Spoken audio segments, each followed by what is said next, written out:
کیا آپ جانتے ہیں ایک ایسا مذاق جو ہنسی سے شروع ہوتا ہے کبھی کسی کی زندگی کا سب سے بڑا دکھ بن سکتا ہے؟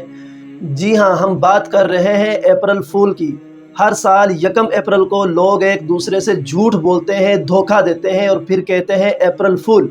لیکن کیا واقعی یہ صرف مذاق ہے؟ ذرا سوچئے، اگر کسی کو یہ خبر دی جائے کہ اس کا کوئی عزیز انتقال کر گیا ہے یا کوئی بڑا حادثہ ہو گیا ہے تو اس کے دل پر کیا گزرے گی؟ کیا یہ مذاق ہے یا ظلم؟ اسلام ہمیں کیا سکھاتا ہے؟ نبی کریم صلی اللہ علیہ وسلم نے فرمایا، مسلمان وہ ہے جس کی زبان اور ہاتھ سے دوسرے مسلمان محفوظ رہیں۔ تو پھر ہم کیسے کسی کو جھوٹ بول کر تکلیف دے سکتے ہیں؟ مذاق میں بھی جھوٹ چھوڑ دیجئے اور جنت کے بیچ میں بنگلہ لے لیجئے۔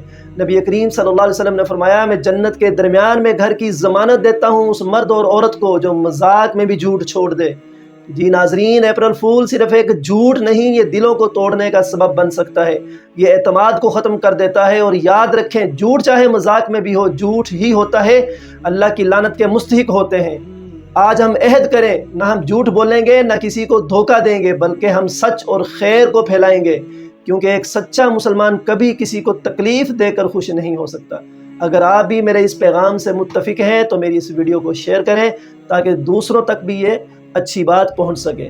جزاکم اللہ خیر۔